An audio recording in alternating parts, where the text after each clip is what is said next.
titre parle de lui-même, c'est « Jésus apparaît ». Jésus apparaît. Ou bien, si vous voulez, Jésus se montre, ça fonctionne aussi. Jésus apparaît. Et on peut relire ensemble pour démarrer Jean 14, verset 21,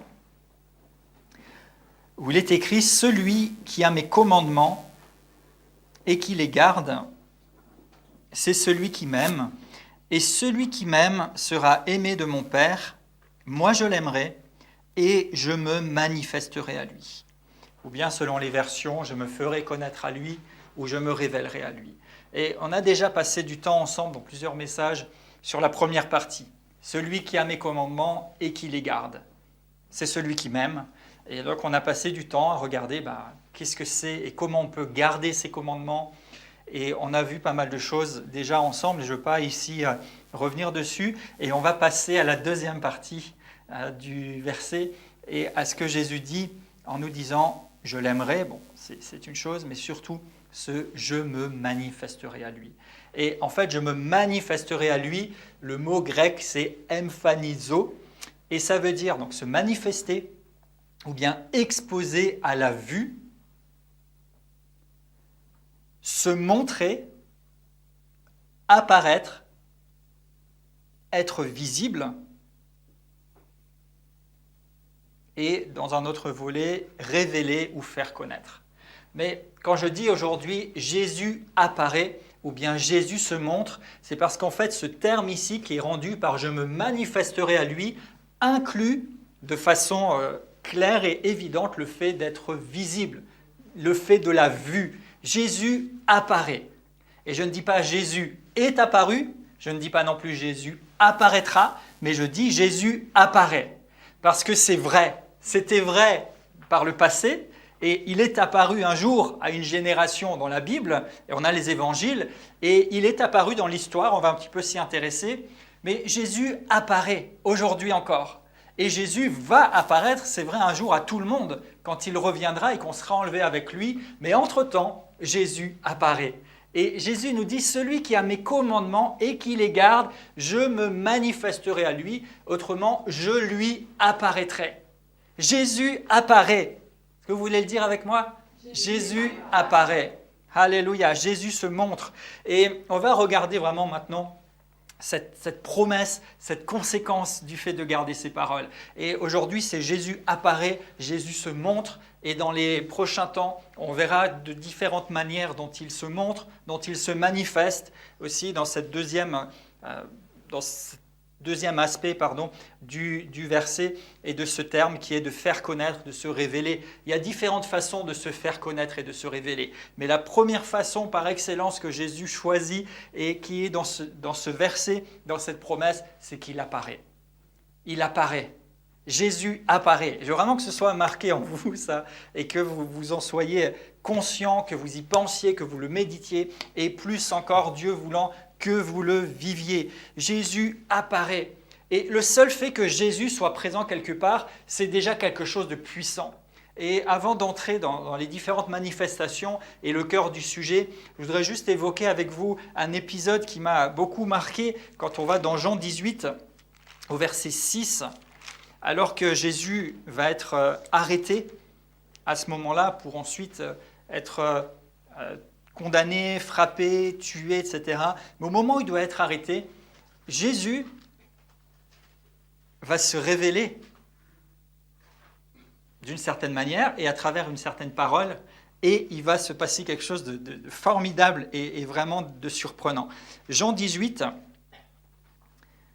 au verset 6, donc les soldats viennent pour l'arrêter et ils disent « On est venu chercher Jésus ». Jésus dira « Qui cherchez-vous » Et ils répondent, verset 5, on peut prendre déjà. Ils répondirent « Jésus de Nazareth ». Et Jésus leur dit « C'est moi ». Judas qui le livrait était avec eux. Et regardez verset 6, « Lorsque Jésus leur eut dit « C'est moi », ils reculèrent et tombèrent par terre. Et on a ici des gens qui sont entraînés pour arrêter des gens dangereux. On a ici plusieurs soldats qui sont venus arrêter Jésus. Et Jésus, simplement, quand il dit « c'est moi », et littéralement dans le texte, il dit « je suis ». Et je suis, on voit à travers l'Écriture que c'est une des façons dont Dieu lui-même s'est révélé plusieurs fois, en disant « je suis ». Et quand Jésus révèle à ses soldats, il dit simplement « je suis ». Juste le fait de se révéler, de dire « c'est moi » ou « je suis », ça fait que ces soldats entraînés au combat tombent par terre. Il n'a rien eu besoin de faire, il s'est juste révélé. Et ce qui est merveilleux, c'est que lorsque Jésus se révèle, il y a des effets qui vont se produire. Et ça sera aussi la suite de nos échanges et d'autres messages par après, de voir les effets que ça peut produire. Mais juste quand il se révèle, quand il dit « je suis » et qu'il est là, qu'il est présent, il se passe quelque chose. Et Jésus veut se manifester, veut se révéler. Quand il se révèle, il y a une conséquence, il y a une réaction, il y a quelque chose qui se produit juste par le fait qu'il se révèle. Il n'a rien fait de spécial, il s'est juste révélé comme celui qu'il est vraiment. Et avant aussi de rentrer dans nos échanges ici pour écarter ce qui pourrait être mal compris ou être un danger, je voudrais juste rapporter un tout petit peu d'équilibre. Je veux voir avec vous la promesse de Jésus. Il a dit « je me manifesterai ». Il a dit « j'apparaîtrai ».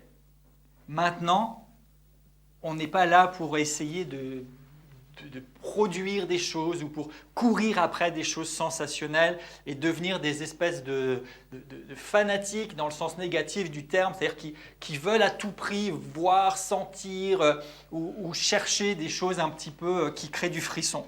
Ce n'est pas ça l'objectif. Par contre, on veut écouter le Maître et on ne veut pas passer à côté de ce qu'il nous a promis et de ce qu'il veut faire. Donc en même temps, on ne veut pas rechercher ou provoquer des choses comme si nous pouvions le faire par nous-mêmes, parce que nous ne le pouvons pas. Mais en même temps, on ne veut pas non plus s'écarter ou rester en retrait de ce que le Seigneur veut faire, et de sa révélation et de sa manifestation, parce que Jésus a dit qu'il se manifesterait. Et là, nous avons passé du temps sur un verset, Jean 14, 21, mais si vous regardez les paroles de Jésus, c'est largement confirmé à d'autres endroits. Il se manifeste, il veut se révéler. Et on peut faire simplement ici un parallèle avec 1 Corinthiens 12. Et dans 1 Corinthiens 12, on nous parle, généralement, nous on dit que c'est les dons spirituels. Et c'est vrai qu'il y a les dons spirituels, mais pas que. Parce qu'en réalité, 1 Corinthiens 12 nous apporte certains principes sur la façon dont fonctionnent les choses de l'esprit, mais de façon beaucoup plus générale que seulement les dons spirituels. Alors si on prend le verset 1, il est dit 1 Corinthiens 12, verset 1, alors dans ma version, il est dit « Pour ce qui concerne les dons spirituels, je ne veux pas, frères, que vous soyez dans l'ignorance. » Cependant, dans le texte original, il n'y a pas écrit « don » à ce moment-là.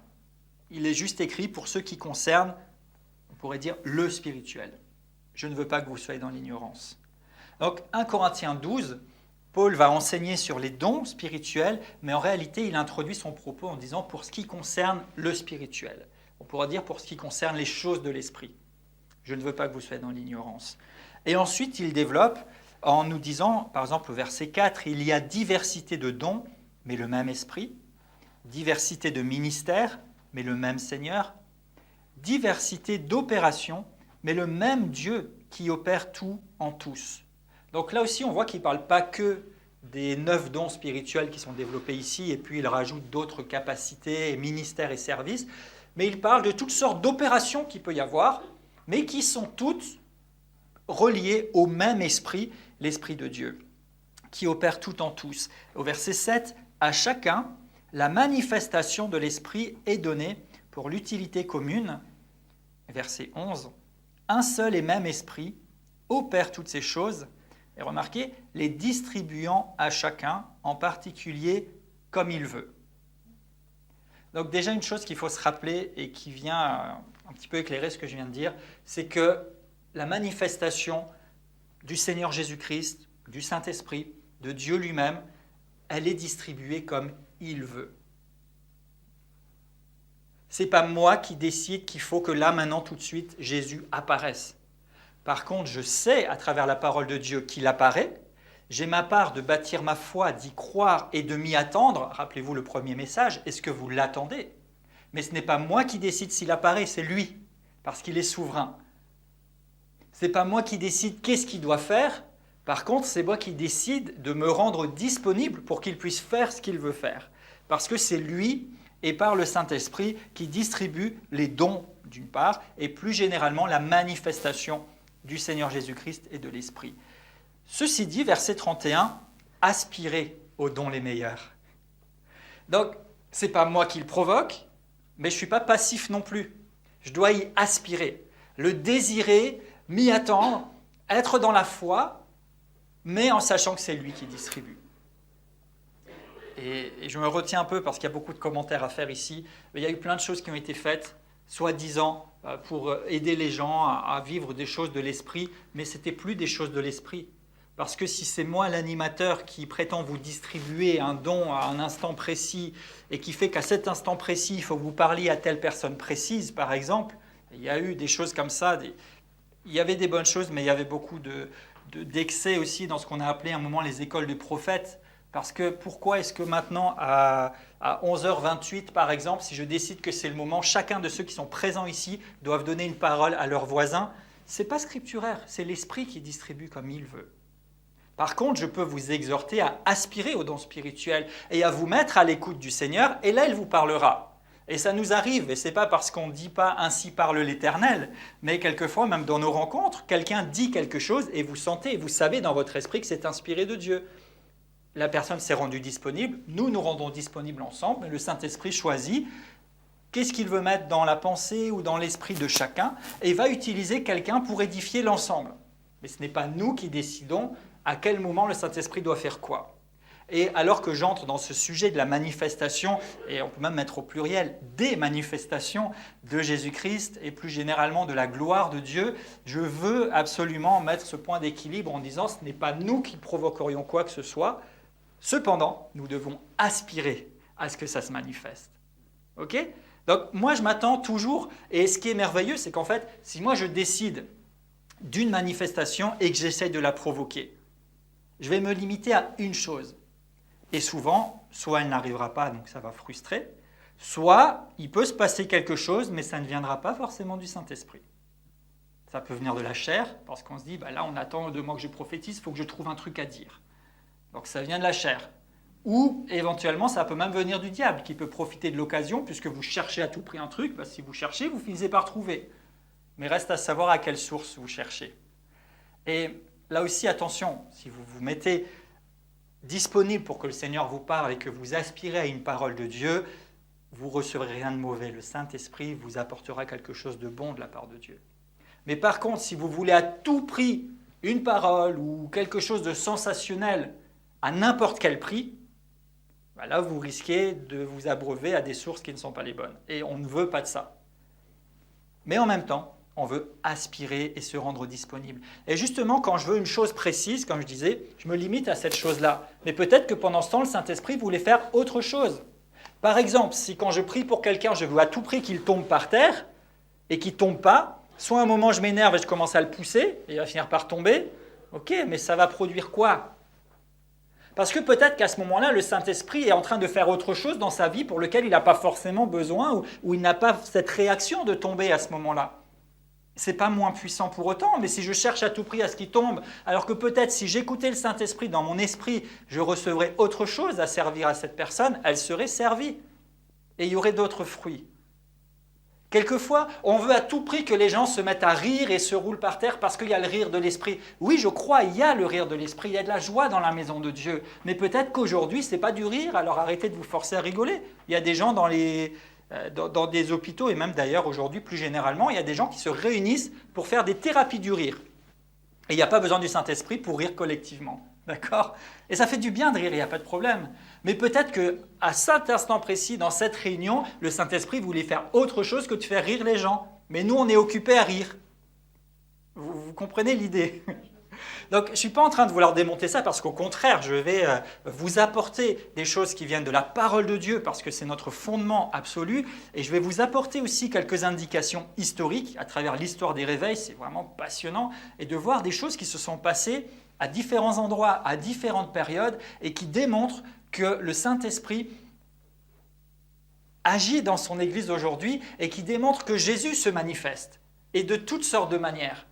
Et je vais vous amener des éléments. Je crois que notre foi va être bâtie et qu'on va de plus en plus pouvoir être disponible et être à disposition du Seigneur pour qu'il agisse dans nos vies de toutes sortes de façons possibles. Mais la bonne posture, c'est d'aspirer après le Seigneur Jésus-Christ lui-même. C'est d'aspirer à l'action du Saint-Esprit et là, nous nous rendons disponibles et nous nous exposons à beaucoup plus et beaucoup mieux même que si nous voulons une chose en particulier qui ne correspond peut-être pas à l'instant dans lequel on est. Et je crois que nous n'avons pas fini de voir la variété, l'infiniment variée sagesse et capacité de Dieu et qu'il veut et qu'il peut faire encore dans la vie de ses enfants et dans nos rencontres des choses qui ne se sont encore vues nulle part. Parce que Dieu a de l'imagination et parce que Dieu a des manières infinies de se révéler. Il est tout-puissant. Donc je ne veux pas vous exhorter à chercher à rire, ou à chercher à pleurer, ou à chercher à trembler, ou à chercher toutes sortes de choses, bien que nous en parlerons, mais je veux juste vous exhorter et vous inviter à chercher le Seigneur Jésus-Christ et à accueillir simplement. Et si ça a des effets sur vous, ok, laissez faire, il n'y a pas de souci. Mais ne cherchez pas les effets, cherchez celui qui est la source. Et c'est pour ça que je parlerai des effets, mais plus tard. Je vais d'abord parler de l'essentiel. L'essentiel, c'est Jésus. Et Jésus a dit « je me manifesterai ». Et une première chose qu'il a dit, c'est « je me montrerai, j'apparaîtrai ». Et j'apparais au présent. Et nous pouvons chercher à ce que Jésus apparaisse parce qu'il veut le faire et parce qu'il promet de le faire. Après, ce qui se passe, peu importe. Ce n'est pas à nous de chercher ou de décider de ce qui va se passer. Par contre, nous pouvons et nous devrions chercher à ce que Jésus se manifeste. Comment ? On a passé du temps dessus en gardant ces paroles et en les pratiquant et en nous rendant disponibles. Donc je vais refermer ce passage, mais il était, je crois, nécessaire, en tout cas à mon sens utile, de préciser ces choses-là. Donc on ne veut pas provoquer du spectaculaire ou des choses sensationnelles. Par contre, on veut accueillir toute l'action de Dieu dans toute la dimension surnaturelle qui va avec. Amen. Vous êtes avec moi ? Ça va ? Après, si vous ne voulez pas, vous n'êtes pas forcé, mais en tout cas, moi, je ne veux pas chercher des choses à tout prix. Et je peux dire qu'à une période, j'ai vécu de temps en temps des frustrations parce que je voyais des choses, je me disais pourquoi moi, il ne m'arrive rien. Et je vous avoue aussi que par moments, je me suis demandé est-ce que je ne dois pas essayer d'aider le Seigneur ou faire quelque chose pour que j'ai l'air aussi spirituel que les autres. Et je ne suis certainement pas le seul qui était devant ce genre de questions et de situations, mais tout ça, ça ne vaut rien. Parce qu'alors on passe dans la chair. Et rappelez-vous les exhortations de Paul aux Galates, il dit « Vous avez si bien commencé dans l'esprit, ne revenez pas dans les choses de la chair. » Donc on laisse tout ça et on veut, comme je l'ai dit déjà plusieurs fois, elle est toujours imparfaite cette expression, mais on veut le vrai, on veut le véritable, on veut la réalité. Et donc on va voir au fur et à mesure le témoignage de la parole et aussi des témoignages dans l'histoire et peut-être même des choses contemporaines. Alors rentrons enfin, j'allais dire, mais c'était utile je pense, dans le sujet Jésus apparaît. Et quoi de mieux que de parcourir la parole de Dieu et regarder des apparitions de Jésus. C'est déjà la parole, la référence absolue. Et après que Jésus soit mort et ressuscité, il est apparu. Il est apparu plusieurs fois à plusieurs personnes. Donc, je vais vous proposer plusieurs passages ici. Et premier exemple que j'ai retenu, c'est que Jésus est apparu à Marie dans Jean chapitre 20, au verset 11. Il est dit « Cependant, Marie se tenait près du sépulcre et elle pleurait. Et comme elle pleurait, elle se baissa pour regarder dans le sépulcre et elle vit des anges vêtus de blanc, assis à la place où était couché le corps de Jésus, l'un à la tête, l'autre aux pieds. Ils lui dirent « Femme, pourquoi pleures-tu » Et elle répondit « Parce qu'ils ont enlevé mon Seigneur, et je ne sais pas où ils l'ont mis. » En disant cela, elle se retourna et elle vit Jésus debout. Mais elle ne savait pas, littéralement elle ne discernait pas, que c'était Jésus. Et ce que je comprends, c'est parce que c'était Jésus glorifié. Donc il n'était plus dans tout à fait le même aspect qu'il n'était au moment où il est mort à la croix. Et Jésus lui dit « Femme, pourquoi pleures-tu ? Qui cherches-tu » Et elle, pensant que c'était le jardinier, donc elle n'était vraiment pas du tout, elle ne l'a pas reconnu, lui dit « Seigneur, si c'est toi qui l'as emporté, dis-moi où tu l'as mis. » Donc là, quand elle dit « Seigneur », c'était une habitude, c'est comme on dirait « Monsieur » aujourd'hui. « Où l'as-tu mis ? Et je le prendrai. » Regardez verset 16, Jésus lui dit « Marie ». Elle se retourna et lui dit en hébreu « Rabouni », c'est-à-dire « maître ». Et il semble qu'ici, il y ait eu quelque chose dans la façon dont Jésus l'a appelée qui a fait qu'elle l'a reconnue. Quand il lui a dit « Marie ». Et je ne sais pas pour vous, mais il y a des moments où, alors audiblement, c'est arrivé, mais parfois même dans mon esprit, il y a une façon dont le Seigneur me dit « Fabien », je sais que c'est lui. Je sais que c'est lui. Et je m'arrête et j'écoute. Et à ce moment-là, il lui dit « Marie ». Il devait y avoir vraiment quelque chose dans la façon, et certainement tout son amour et toute son affection et toute sa bonté qu'il pouvait avoir, qui vient l'interpeller directement. Et là, elle le reconnaît. À travers simplement le fait qu'il l'appelle. Et Jésus lui dit « Ne me touche pas, car je ne suis pas encore monté, mais va trouver mes frères et dis-leur que je monte vers le Père. » Marie, elle a annoncé aux disciples qu'elle avait vu le Seigneur et qu'il lui avait dit ces choses. Donc, Jésus, mort, ressuscité, et là, il apparaît. Il apparaît une première fois à Marie, qui est venue le chercher au tombeau. Jésus va apparaître aussi à Pierre, Luc 24, verset 34. Il est dit, le Seigneur est vraiment ressuscité, et il est apparu à Simon. Et Simon, on disait souvent Simon-Pierre, c'était son nom aussi. Donc on n'a pas le récit détaillé, cependant il y a le témoignage dans Luc 24, 34 que le Seigneur est apparu à Simon. Jésus va apparaître aussi aux disciples sur le chemin d'Emmaüs, dans Luc 24. Et le récit entier, c'est des versets 13 à 32. Nous, on va prendre juste le début. Et on l'avait déjà abordé ensemble précédemment. Et on avait vu que lorsqu'on est en train de parler du Seigneur, de parler de ce qu'il fait, il aime à se manifester. Et à ce moment-là, donc, ce même jour, le jour de la résurrection, 2 disciples allaient dans un village nommé Emmaüs, qui était éloigné de Jérusalem de 60 stades, et ils s'entretenaient de tout ce qui s'était passé. Pendant qu'ils parlaient et qu'ils discutaient, Jésus s'approcha et fit route avec eux. Donc là aussi, ils sont en train de parler, discutent, et Jésus apparaît. Ce n'est pas que Jésus était dans le coin et puis il vient, il leur apparaît à ce moment-là. Et il marche avec eux. On a encore dans Jean 20, verset 19, le témoignage de Jésus qui apparaît à des disciples. Il est dit, le soir de ce jour, c'est toujours le jour de la résurrection, qui était le premier de la semaine, les portes du lieu où se trouvaient les disciples étaient fermées à cause de la crainte qu'ils avaient des Juifs. Et Jésus vint et se présenta au milieu d'eux et leur dit, la paix soit avec vous. Donc une première fois. Et un petit peu plus tard, il revient, parce qu'entre-temps, Thomas, qui n'était pas là, arrive, et lui, il n'avait rien vu, il n'y croyait pas. Et il est dit au verset 26, 8 jours après, les disciples étaient de nouveau dans la maison, et Thomas se trouvait avec eux cette fois-ci. Et de nouveau, Jésus vint. Les portes étant fermées, il se présenta au milieu d'eux et leur dit « La paix soit avec vous ».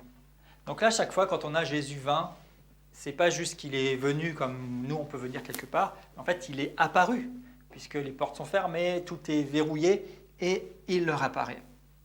Jean 21, verset 1er, il apparaît encore aux disciples qui sont sur la mer de Tibériade. Il est dit, après cela, Jésus se montra aux disciples sur les bords de la mer de Tibériade. Et enfin, juste avant l'ascension, Matthieu 28, 16, les 11 disciples allèrent en Galilée sur la montagne que Jésus leur avait désignée. Et quand ils le virent, ils se prosternèrent devant lui, mais quelques-uns eurent des doutes. Et Marc 16, versets 14 et 19 nous rend le même récit. Il apparut aux 11 pendant qu'ils étaient à table, et le Seigneur, après leur avoir parlé, fut enlevé au ciel et s'assit à la droite de Dieu. Et plus tard, on a les témoignages de ces apparitions. Acte 1, verset 30. Il est dit que Jésus apparut pendant 40 jours. Et 1 Corinthiens 15, versets 5 à 6. Il est dit, il est apparu à Céphas, c'est-à-dire Pierre, puis aux 12. Ensuite, à plus de 500 frères à la fois, dont la plupart sont encore vivants et dont quelques-uns sont morts. Bon, c'est au moment où il a écrit aux Corinthiens. Ensuite, il est apparu aussi à Jacques, puis à tous les apôtres, et après eux tous, il m'est apparu à moi aussi. Là, c'est Paul qui parle. Donc, tous ces passages-là, c'était la première période après la résurrection de Jésus et avant son ascension. Vous voyez, rien que là, il y a déjà plusieurs apparitions du Seigneur Jésus-Christ. Mais ça ne s'arrête pas là. Et la deuxième période, Donc je vous donne essentiellement les versets, mais c'est ça qu'on a besoin. D'accord ? La deuxième période, c'est après l'ascension. Donc même une fois que Jésus est monté vers le Père, ça ne s'est pas arrêté là.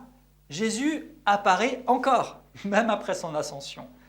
Il est apparu à Étienne dans Acte 7, verset 55. Étienne étant rempli du Saint-Esprit et fixant les regards vers le ciel, il vit la gloire de Dieu et Jésus debout à la droite de Dieu.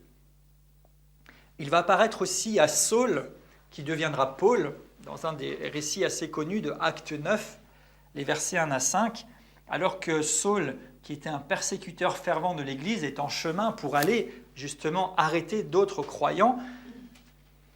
Il est dit alors qu'il était en chemin et qu'il approchait de Damas, tout à coup, une lumière venant du ciel resplendit autour de lui. Il tomba par terre et il entendit une voix qui disait « Saul, Saul, pourquoi me persécutes-tu » Et il répondit « Qui es-tu, Seigneur » Et le Seigneur dit « Je suis Jésus que tu persécutes. » Donc là aussi, il y a certains échanges entre eux. Il parle de la lumière, parce que c'est essentiellement ce qui peut souvent ressortir, être visible quand Jésus apparaît. Il lui dit « Mais qui es-tu » Il dit « Je suis Jésus que tu persécutes. » Alors Jésus apparaît à Saul, et Saul, en fait, lui, il pensait garder la parole de Dieu. Il était plein de zèle pour la tradition, pour la religion, pour ce qu'il considérait comme la parole, celle de l'Ancien Testament, et il était prêt à arrêter les gens et à les tuer parce qu'il croyait en Jésus, plutôt que de croire et de s'attacher à la tradition. Et ici, on voit que Jésus apparaît à quelqu'un qui garde les commandements, même s'il ne les a pas gardés correctement. Mais cette rencontre va faire toute la différence. Parce que c'est à partir de ce moment-là que Saul va complètement changer.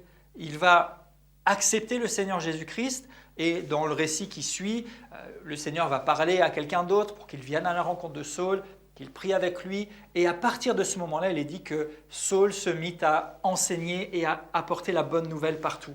Donc il a complètement été renversé à ce moment-là parce qu'il a rencontré Jésus. Il a rencontré Jésus. Verset 27 de Acte 9, il est dit « Alors Barnabas, l'ayant pris avec lui, le conduisit vers les apôtres et raconta comment sur le chemin, Saul avait vu le Seigneur. » Plus tard, encore une fois, dans Acte 22, verset 17, c'est toujours Paul, il nous dit « De retour à Jérusalem, alors que je priais dans le temple, je fus ravi en extase et je vis le Seigneur. » Donc, plus tard encore, Paul va voir le Seigneur pendant qu'il est en prière. Et dans Acte 23, verset 11, il est dit encore « La nuit suivante, le Seigneur apparut à Paul. » Jésus apparaît. Jésus apparaît rien que là, dans la courte période du livre des Actes. Il apparaît à Étienne, il apparaît à Saul qui devient Paul, et il apparaît plusieurs fois à Paul. Et je rappelle en plus que l'Écriture ne nous donne que des moments clés de la vie de ces personnes, et tout n'est pas écrit en détail. Et si déjà là, il y a régulièrement Jésus qui apparaît, je ne peux pas l'affirmer, mais on peut imaginer qu'il y en a eu d'autres, mais qui ne sont pas écrites, parce qu'on n'a pas toute l'histoire de chaque personne pendant cette période. Mais c'était quelque chose que Jésus faisait, c'est quelque chose que Jésus fait, il apparaît. Et plus tard encore, il apparaîtra à Jean, Apocalypse 1, et particulièrement au verset 12, Jean qui nous dit « Je vis 7 chandeliers d'or, au milieu des chandeliers, quelqu'un. » Et ce quelqu'un, c'est Jésus, qui ressemblait à un fils d'homme, vêtu d'une longue robe, ayant une ceinture d'or sur la poitrine. Sa tête et ses cheveux étaient blancs comme de la laine blanche, comme de la neige. Ses yeux étaient comme une flamme de feu. Ses pieds étaient semblables à de l'airain ardent, comme s'il avait été embrasé dans une fournaise. Sa voix était comme le bruit des grandes eaux. Il avait dans la main 7 étoiles, de sa bouche sortait une épée à 2 tranchants, et son visage était comme le soleil lorsqu'il brille dans sa force. Dans tous ces versets, on voit que Jésus apparaît. Et particulièrement, Jésus apparaît et il est reconnu. Alors pas toujours tout de suite, mais il se révèle à ce moment-là. Comme à Paul, il dira « Je suis Jésus ». Et quand il dit « Je vis le Seigneur », c'est qu'à un moment, vous le voyez et vous savez que c'est lui.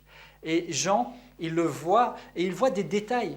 Et il rapporte des détails, sa main, sa bouche, sa robe, et toute cette lumière, et ça revient à chaque fois, cette lumière éclatante. Et Maintenant, en plus des Écritures, même si rien ne les remplace, je vais vous apporter juste 2 exemples, et ce ne sont que 2, dans l'histoire des réveils, dans les quelques siècles passés récemment, de personnes aussi qui rapportent avoir vu le Seigneur. Ce premier exemple, c'est une servante de Dieu qui s'appelle Maria Woodworth Etter.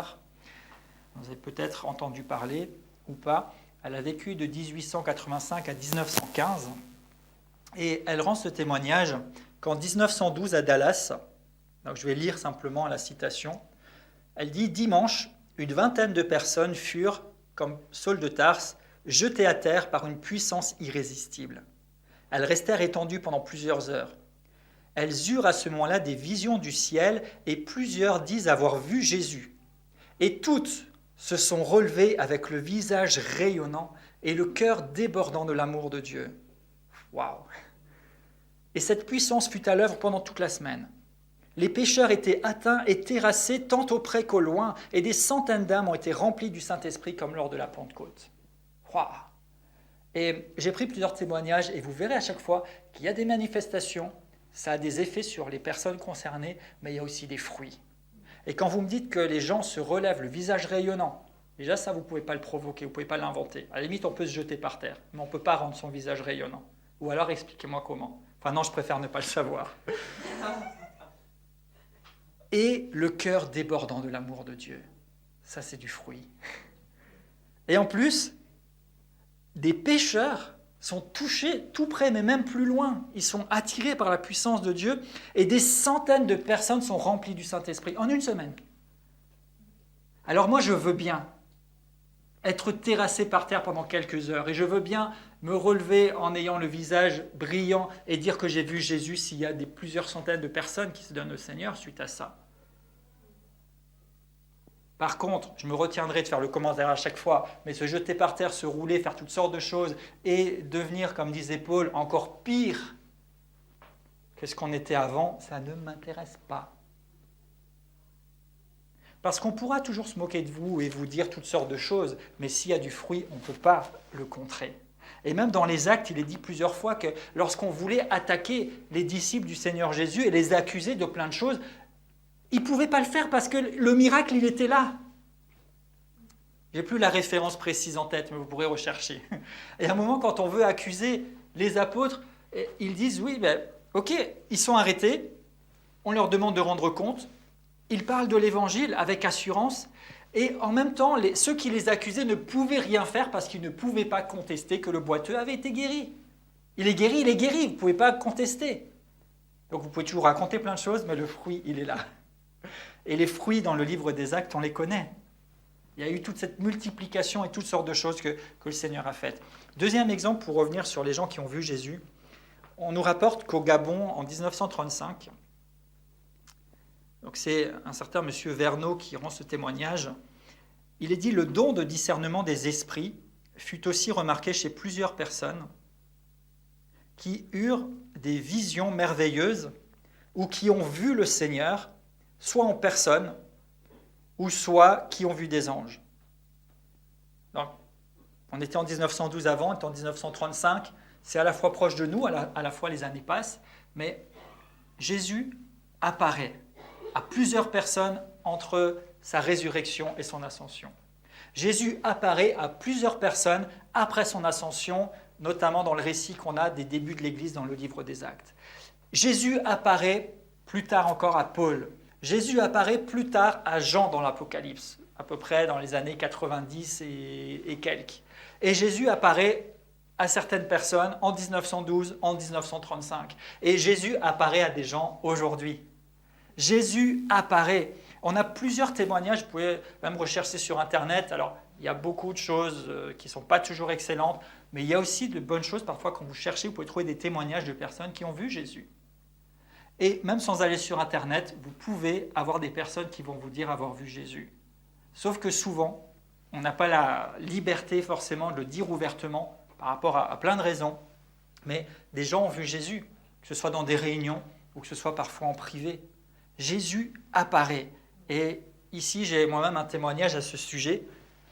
En 1993, quand j'étais dans un séjour de vacances en Suisse, donc j'avais 11 ans à ce moment-là, Et tous les jours, on avait un petit moment de lecture biblique et on nous parlait du Seigneur, etc.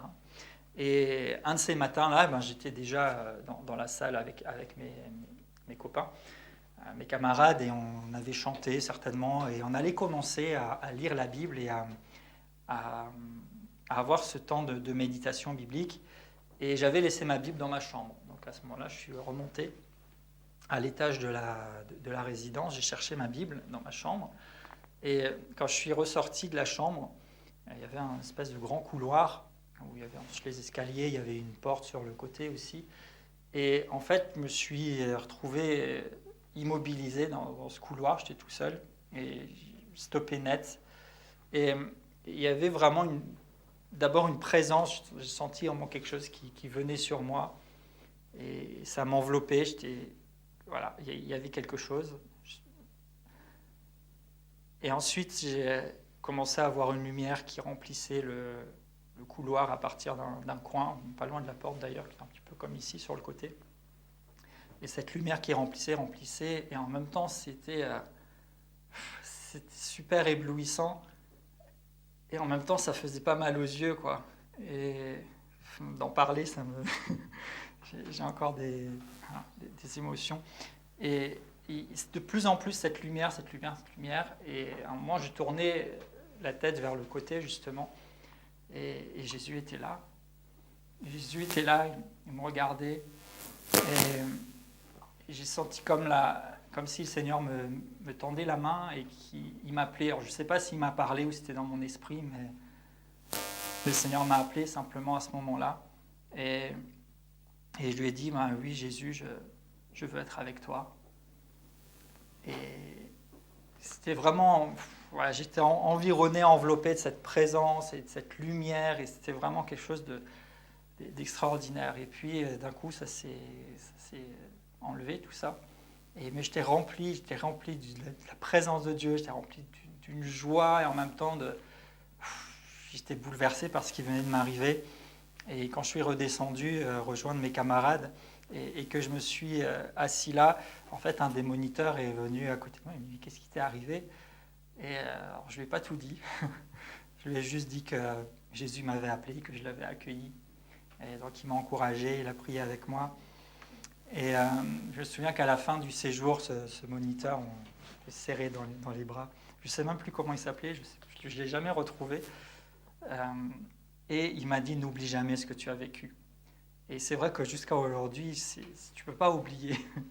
Tu ne peux pas oublier ça. Et je me souviens que plusieurs mois plus tard, dans des vacances en été, du coup, une personne qui était aussi dans ce même séjour d'hiver, c'était au mois de mars 93, alors que j'étais un peu turbulent, j'étais quand même un enfant comme les autres, comme quoi une rencontre avec Jésus vous transforme, mais vous restez quand même celui que vous êtes sur d'autres aspects. Et je sais quelquefois quand j'étais un peu turbulent, un jour il m'a dit rappelle-toi ce que tu as vécu en Suisse.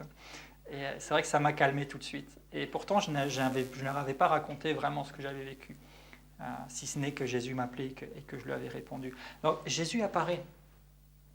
Jésus apparaît. Et ce n'est pas la seule expérience que j'ai vécue avec le Seigneur. Et c'est merveilleux. Et il faut juste le vivre. Et je ne l'ai pas cherché. C'est là que je veux régulièrement mettre les points d'attention. Je n'ai pas cherché à le voir.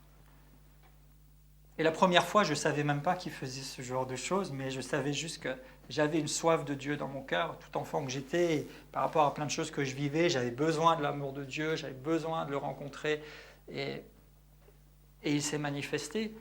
Et même les autres fois que j'ai vécu des choses particulières où je peux dire que Jésus était là, je n'ai pas dit Jésus, voilà, je n'ai pas cherché à voir ou à sentir. Par contre, je l'ai cherché, c'est vrai, de tout mon cœur. Je veux, et jour après jour, je veux sa présence. Et quand je prie ou quand je viens lire ma Bible, je veux voir Jésus. Je veux ressentir sa présence. Je veux entendre de lui, mais sans décider qui, quoi, quand, comment. Mais Jésus le fait, parce qu'il est souverain et il aime à se manifester. Et ce que je veux dire, c'est désirez-le, attendez-vous à le vivre, mais vous ne pouvez pas le fabriquer. Donc ce n'est pas grave. Et si vous ne le voyez pas ou que vous ne l'avez jamais vu, vous pouvez lui demander simplement, Seigneur, je désire te voir. et il se montrera à vous. Je ne sais pas où, quand et comment, mais même si vous ne l'avez pas encore vu, que vous ne le voyez pas de vos yeux, ça ne fait rien, il est là. Et il a tellement de manières de se révéler à vous, différentes de celles-ci, et qui font que vous savez que vous êtes son enfant, qu'il vous aime, et que vous comptez à ses yeux. Mais Jésus apparaît, c'est une chose qui existe. Donc, vous pouvez le désirer, vous pouvez lui demander, mais sans que ce ne soit une obligation de dire si je n'ai pas vu Jésus, c'est que je ne suis pas un vrai chrétien. Non, non, non. D'accord ? Équilibre, toujours équilibre. Mais Jésus veut se manifester. Jésus apparaît et vous pouvez le vivre. Et quand vous le vivez, il y a quelque chose qui change chez vous. Quand vous le vivez, il y a quelque chose de particulier. Ce n'est pas juste, voilà, j'ai vu Jésus, j'ai vu Jésus. Et il y a quelque chose de tellement particulier qui est attaché à ça. Vous savez, je vous en parle parce que c'est important quand on annonce quelque chose. Et c'est bon parce que je crois que ça peut être édifiant. Mais pour moi, ce n'est pas un trophée, ce n'est pas quelque chose, je dis, ah, moi j'ai vu Jésus. Et au contraire, quand j'en parle, et même maintenant, dans mon esprit, il y a quelque chose de... C'est pas le petit gadget qui fait « Ah, il faut voir Jésus, super, on a vu Jésus ». Si vous avez vraiment vu Jésus, ça change quelque chose chez vous. Ça vous change dans votre identité, ça vous change dans votre perception du Seigneur. Ça change quelque chose dans la crainte que vous pouvez avoir de Dieu. Les gens qui viennent dire avec facilité, bon, chacun a peut-être sa façon, mais quelquefois, quand les choses ont l'air tellement faciles ou légères, on peut se demander l'authenticité du vécu. Est-ce que vraiment tu l'as vécu ? On ne joue pas avec ces choses-là, on ne rigole pas avec ces choses-là. Et j'ai quelquefois dans des réunions, moi je n'ai pas vu, mais des personnes qui disent ah, « j'ai vu Jésus, je vois Jésus, je le vois à tel endroit, etc. » À ce moment-là, j'ai envie de le voir aussi. Et si je le vois, tant mieux, mais il m'arrive souvent, quand il y a des situations comme ça, de ne pas voir à ce moment-là. Mais ce n'est pas grave, je le bénis pour sa présence. Ce n'est pas le fait de le voir qui détermine s'il est présent ou pas. Il est présent. Et c'est notre foi qui nous connecte à sa présence et à sa puissance. Mais dans notre foi, nous pouvons aussi croire et nous attendre à ce que Jésus apparaisse. Vous comprenez ? C'est un peu... j'essaie de ne pas être confus parce qu'il faut à la fois stimuler d'un sens, mais à la fois aussi attention de ne pas partir et de ne pas sortir de la piste. Mais Jésus apparaît. Et Jésus nous l'a dit, Jean 14, 21, « Celui qui a mes commandements et qui les garde, je me montre à lui, je lui apparais. » Si vous avez ses commandements, si vous avez sa parole, si vous les gardez, vous les pratiquez, vous êtes dévoué, déterminé, vous êtes dans la présence de Dieu, vous l'écoutez, vous pratiquez ce qu'il vous demande, Jésus va se montrer à vous. Il aime le faire et il est présent avec vous. Et si vous le voyez, super, gloire à Dieu. C'est tellement, tellement extraordinaire. Et ce qui revient dans les témoignages ici, même dans la Bible, et c'est là notre référence, et dans mon vécu, c'est cette lumière, et en même temps, ça crée une atmosphère. Vous savez que c'est lui, vous n'avez pas besoin qu'on vous dise c'est Jésus. Il y a quelque chose vraiment qui se passe dans l'esprit. Et ce ne sont certainement pas les seules choses. Mais Jésus apparaît. Et Hébreux 13, verset 8 nous dit « Jésus-Christ est le même hier, aujourd'hui et éternellement. » Et je vais terminer là-dessus, on reviendra sur une ou deux choses prochainement. Jésus est le même hier, aujourd'hui et éternellement. Jésus a voulu se montrer par le passé. Et moi, je vous ai montré volontairement que du Nouveau Testament, parce que c'est ce qui va avec ce que nous sommes supposés vivre grâce à l'œuvre de Christ, mais dès l'Ancien Testament, alors en termes un peu théologiques, on parle de Christophanie. D'accord ? Et Christophanie, c'est une apparition de Christ quelque part dans l'Écriture. Et dans l'Ancien Testament, déjà, il y a des Christophanies, c'est-à-dire il y a déjà des images de Christ, à travers différentes personnes, à travers souvent, il est dit l'ange de l'Éternel, par exemple. Christ apparaissait déjà. Dans l'Évangile, il est apparu en chair et en os, il est venu vivre parmi les hommes. Après sa mort et sa résurrection, il est apparu à plusieurs personnes. Après même son ascension, dès qu'il était déjà auprès du Père, il a continué d'apparaître. Il est apparu aux apôtres, il est apparu dans les actes, il est apparu à Jean, il est apparu à différentes personnes au fil des siècles. Il m'est apparu, Jésus apparaît. Jésus apparaît et il veut nous apparaître pour que nous puissions véritablement le connaître, véritablement vivre quelque chose avec lui. Jésus aime ça. Jésus n'est pas un concept abstrait. Jésus n'est pas dans du symbolique. Jésus nous aime vraiment et il veut vraiment une relation avec nous. Et quand vous voulez vraiment une relation avec quelqu'un, vous allez voir la personne. Ou, c'était mon autre point, mais on le verra prochainement, ou alors vous invitez la personne à venir vers vous. On n'est pas en communion avec quelqu'un sans jamais se rencontrer. Et ce n'est pas seulement la rencontre ultime quand Jésus-Christ apparaîtra et qu'il nous fera monter avec lui. Là, ça sera l'aboutissement de tout cela. Mais entre-temps, déjà, il apparaît. Il vient nous rencontrer. Il vient nous rencontrer. Il y a de nombreux témoignages et certains, c'était une vision simplement, mais pour d'autres, c'est vraiment de vos yeux. Vous êtes conscients et vous le voyez. Il est là. Et c'est juste merveilleux. Et certains n'ont même pas pu déterminer est-ce que j'étais en vision, est-ce que c'était réel, mais ce qu'ils savent, c'est qu'ils ont vu Jésus et qu'il s'est manifesté à eux. Et prochainement, on étudiera un peu plus sur ce sujet et puis d'autres manifestations du Seigneur Jésus. Et Jésus se manifeste abondamment. Et pour ma part, mais je ne suis pas le seul, même puisque c'est moi qui parle, j'ai vécu différentes choses avec le Seigneur. Et certes, quelquefois dans des rencontres ou en public, mais bien souvent aussi des choses plutôt privées et voire personnelles, voire intimes avec le Seigneur. Et je dis avec expérience d'un certain sens, mais il y a encore tellement plus à découvrir. Et j'aimerais dire comme Paul, moi qui suis le moindre parmi vous, j'ai rien de plus que n'importe qui, mais Jésus se manifeste. Et il se manifeste dans ma vie, et il veut se manifester dans la vie de ses enfants. Ce n'est pas moi qui le dis, c'est écrit.